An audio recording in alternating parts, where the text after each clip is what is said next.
우리는 하루에 몇 번이나 거짓말을 할까요? 10번? 20번? 미국의 제럴드 제리스 박사는 그의 저서에서 우리는 하루에 약 200번, 약 8분의 1번꼴로 거짓말을 한다고 주장했습니다. 그중 25%는 하얀 거짓말인데, 예를 들면 친구의 외도를 봤는데 말을 하지 않는 것, 여자친구가 살쪘냐고 물었을 때 아니라고 하는 것, 뭐 그런 것들이 예가 되겠죠. 또한 파멜라 메이어는 그녀의 저서에서 거짓말과 관련된 흥미로운 사실을 알려주었습니다. 사람들은 처음 만나는 10분 동안 3번 거짓말을 하고, 동료보다는 낯선 사람에게, 내성적인 사람보다는 외향적인 사람이, 그리고 사회적으로 인정을 많이 받으려 할수록 거짓말을 많이 한다고 합니다. 또 남자들은 자신에 대한 거짓말을 남에 대한 거짓말보다 8배 많이 하고, 여자들은 다른 사람들을 보호하기 위해 더 많이 거짓말을 하기도 합니다. 이혼 남성은 10번 중 1번은 와이프한테 거짓말을 한다고 합니다. 이렇듯 우리가 거짓말을 많이 하면서도 그것이 거짓말이라고 매번 죄책감을 느끼지 않는 이유, 거짓말이 우리의 사회생활을 위해서 어쩔 수 없는 선택이라고 생각하고 합리화하기 때문이라고 합니다. 그렇다면 거짓말과 관련된 잘못 알고 있는 상식들은 어떤 것이 있을까요? 첫 번째는 거짓말을 하면 눈을 잘 못 마주친다는 것입니다. 심리학 교수인 찰스 본드의 연구에 따르면 71%의 사람들이 상대방이 눈을 마주치지 않으면 거짓말을 한다고 믿었습니다. 66%는 몸이나 얼굴을 많이 만질 때, 61%는 말을 길게 하는 것이 거짓말쟁이의 특징이라고 믿었죠. 하지만 이 모두 잘못된 상식이며, 실제로 우리는 정상적인 대화를 할 때도 30에서 60% 정도만 시선을 마주치고, 거짓말을 할 때 코나 목을 만지는 것 또한 일반인과 다르지 않다고 합니다. 즉, 일반적인 바디랭귀지만으로는 거짓말인지 아닌지는 판단하기 어렵다는 것입니다. 그러니 눈을 보고 거짓말을 파악한다? 이건 잘못된 상식이죠. 그렇다면 범죄자를 잡아내는 전문가들은 어떨까? 심리학자 에크만과 설리반 교수의 실험에서 경찰, 판사 같은 전문가들도 거짓말을 찾아내는 확률은 56%로 일반인과 별반 다르지 않았다고 합니다.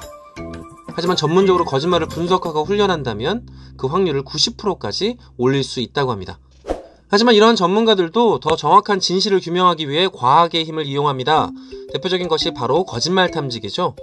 땀의 양, 호흡수, 혈압 등의 변화를 감지하여 그것이 거짓인지 아닌지 분간하는 방법을 쓰는데, 80에서 90% 정도의 정확도를 나타내지만, 다시 말하면 10%는 거짓말이기 때문에 법적으로는 결정적인 증거로 채택되진 못합니다. 그래서 최근에는 음성을 분석한 거짓말 탐지기도 사용하며 정확도를 높이려고 했습니다. 기존의 거짓말 탐지기에선 지정된 질문만 할 수 있었지만, 이 기계는 자유롭게 질문을 하고 음성 변화를 통해 거짓말을 파악할 수 있다고 합니다. 하지만 정확도는 86.8%, 아쉽게도 기존의 거짓말 탐지기보다 조금 높은 수준입니다. 이보다 더 정확도를 높이기 위한 방법이 바로 fMRI입니다. 거짓말을 할 때 뇌가 주로 반응하는 부분이 있고, 거짓말을 하면 혈류량이 늦어지는 것을 착안해서 만들어진 방법입니다. 이 방법을 통해 정확도를 최대 90%까지 올릴 수 있다고 합니다. 그렇다면 미래에 거짓말 탐지기의 정확성이 100%라면 그때는 법적으로 증거가 될 수 있을까? 전문가들은 몇 가지 한계를 지적합니다. 첫 번째, 만약 거짓말을 진실이라고 믿는 사람이 있다면 어떨까? 허언망상증인 경우 자신이 한 거짓말을 사실로 믿는 정신병인데, 이러한 경우에는 거짓말 탐지기를 써도 거짓이 아닌 진실이라 나올 가능성이 크겠죠? 정신병이 없는 일반 사람들 또한 거짓과 진실을 혼동할 가능성이 높습니다. 바로 기억 왜곡 때문인데요. 이와 관련된 흥미로운 실험이 하나 있었습니다.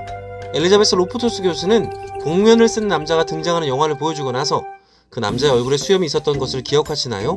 라고 물었을 때 대부분의 실험자들은 수염이 나 있었습니다 라고 대답했습니다. 또 다른 실험에서 대학생 24명을 대상으로 실험을 했는데요. 로프터스는 어린 시절 길을 잃은 적이 없는 실험 대상자를 모집했습니다. 실험에 앞서 대상자들의 가족을 만나 어릴 때 있었던 사건, 사고 3가지를 조사했는데요. 여기에 쇼핑몰에서 길을 잃었다는 내용의 거짓 리스트를 추가했습니다. 그리고 실험 대상자들에게 리스트에 있는 사건, 사고에 관한 기억을 상세하게 서술하도록 했습니다. 그랬더니 놀라운 결과가 펼쳐졌습니다. 실험 대상자 중 25%가 거짓 리스트에 대한 기억을 만들어낸 겁니다. 더욱 놀라운 것은 인터뷰를 거듭할수록 거짓 기억의 내용이 구체적이고 풍성해졌다는 건데요. 심지어 당시의 감정, 주변 상황의 모습까지도 정확히 묘사됐습니다.